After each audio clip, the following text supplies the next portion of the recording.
एक समय था जब ईरान और इजराइल बड़े पक्के मित्र हुआ करते थे। फिर ऐसा क्या हुआ कि दोनों में बहुत खतरनाक वाली दुश्मनी पैदा हो गई। इजराइल को किस बात का डर है कि वो ईरान पर हमला नहीं कर रहा है। इजराइल पर हमला करने के लिए ईरान बहुत जल्दी परमाणु बम बना सकता है। क्या सच में इजराइल के पास में इतनी पावर है, इतना दम है कि वो अकेले अपने दम पर ईरान को हरा सके?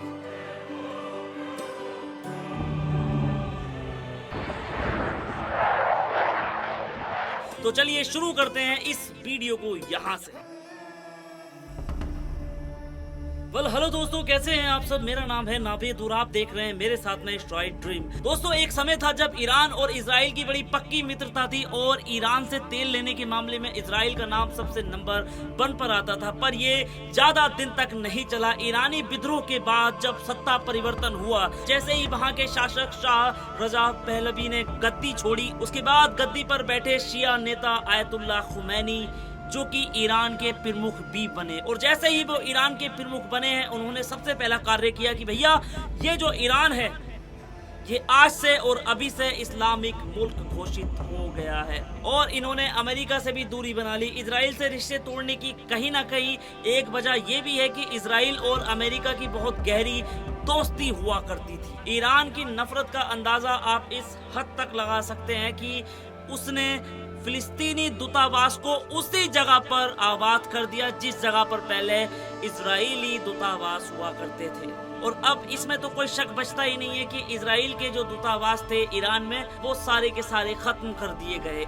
लगभग 3 दर्जन से ज्यादा इजरायली दूतावास में कर्मचारी जो रहते थे, उनको अपनी जान बचाकर भागना भारी पड़ गया वहां से। और अमेरिकी हस्तक्षेप के बाद वो लोग जान बचाकर अपने घर इजराइल पहुंचे। ईरान में सत्ता परिवर्तन के बाद इजराइल को इतना ज्यादा नुकसान हुआ कि उसने अंदर ही अंदर ईरान से खुन्नस रखना शुरू कर दी। जबकि ईरान का कहना था कि इस वेस्टर्न कल्चर ने हमारे कल्चर में कहीं ना कहीं गंदगी फैलाना शुरू कर दी है और उन्होंने इसीलिए इस वेस्टर्न कल्चर से दूरी बनाना स्टार्ट कर दी। तो यही कारण था उनकी दुश्मनी का। और एक समय में ईरान का जो सबसे बड़ा एजेंडा था वो था फिलिस्तीन की आजादी। और बात यहाँ तक पहुँच गई थी कि इजरायली दूतावास को हटाकर वहाँ उसकी जगह पर फिलिस्तीनी दूतावास की ओपनिंग की गई। और फिलिस्तीनी दूतावास की ओपनिंग करने के लिए फिलिस्तीनी मुक्ति संगठन के प्रमुख यासर अराफात जी को आनन फानन ईरान बुलाया गया और उन्हीं के हाथों से उद्घाटन करवाया गया।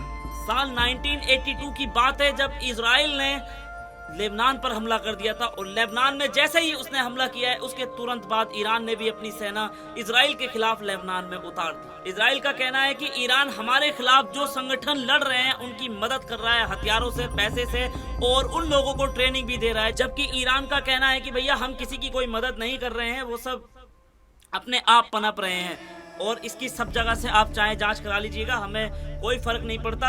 अच्छा, अब सवाल उठता है कि इजराइल जैसा पावरफुल देश क्यों ईरान पर हमला नहीं कर रहा है, जबकि ईरान ने उसके देश में डायरेक्टली मिसाइलें मारकर हमला किया था। तो इसके लिए हमें थोड़ा सा पीछे चलना पड़ेगा। साल 1967 की बात है जब अरब और इजराइल के बीच में युद्ध छिड़ रहा था। उस वक्त युद्ध में अमेरिका और पूरे यूरोप ने इजराइल का साथ दिया था, जिसमें अरबों की हार हुई थी। और अरबों की हार के वक्त ही यूरोप और अमेरिका ने मानो कि इजराइल को गोद ले लिया और इजराइल को एक ऐसा राष्ट्र बना दिया कि भैया अगर इसे किसी ने छुआ तो समझो कि हमें छुआ। और उसके बाद फिर किसी भी देश की हिम्मत ही नहीं हुई कि वो इजराइल पर दोबारा हमला कर सके। हाँ, जो संगठन थे वो जरूर इजराइल के खिलाफ लड़ रहे थे, जैसे कि हमास है, हिजबुल्लाह है और हुतीज वगैरह जो संगठन है वो तो लड़ रहे थे, लेकिन सीधे तौर पर किसी मुल्क की हिम्मत नहीं थी कि वो इजराइल से भिड़ सके। और इजराइल भी अपने आप को दादा इसलिए मान रहा था क्योंकि इजराइल ने सीधे तौर पर किसी भी देश से जंग नहीं लड़ी 1967 के बाद में। और वैसे भी एक बात यह है कि अब वक्त बदल चुका है। अब उच्च टेक्निक वाले जहाज सिर्फ अमेरिका के पास या पश्चिम देशों के पास नहीं है, बल्कि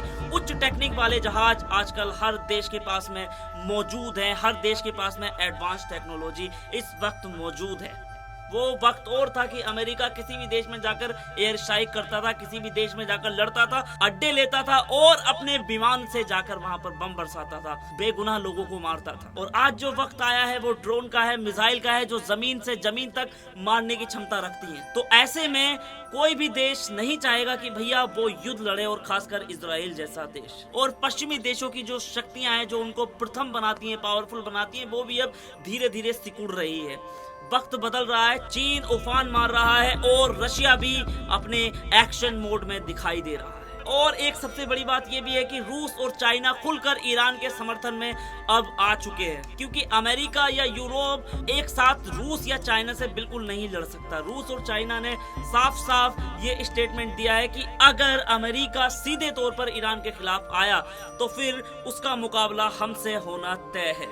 तो इसलिए अमेरिका खुद इस बात से डर रहा है कि भैया ईरान पर हमला ना ही हो तो ठीक है। और सबसे बड़ी वजह यह है कि अगर इजराइल ने ईरान पर हमला किया तो ईरान दोबारा से पलटवार में उससे कहीं गुना ज्यादा बड़ा हमला कर सकता है, जिसके बाद में जो इजराइल छुआछूत माना जाता था, जिस इजराइल पर लोग हाथ डालने से डरते थे, हमला करने से डरते थे, अगर एक बार उस पर हमला हुआ सटीक वाला तो अन्य देशों के लिए भी उसमें घुसने के रास्ते खुल जाएंगे। और इसीलिए इजराइल को इस बात का भी डर सता रहा है। दोस्तों, चाहे जुल्म की रात कितनी ही बड़ी क्यों ना हो जाए, लेकिन सवेरे की एक छोटी सी किरण उस पूरी जुल्म की रात को तबाह बर्बाद कर देती है। अब बात करते हैं इजराइल पर हमला करने के लिए ईरान के पास परमाणु बम कहां से आए, या फिर कितने दिन में परमाणु बम इजराइल बना सकता है। इस युद्ध में परमाणु युद्ध होने की आशंका बहुत ज्यादा बढ़ गई है। वाशिंगटन पोस्ट ने एक खुफिया अधिकारी के हवाले से रिपोर्ट दिया था कि ईरान परमाणु बम बनाने के बहुत ज्यादा करीब है।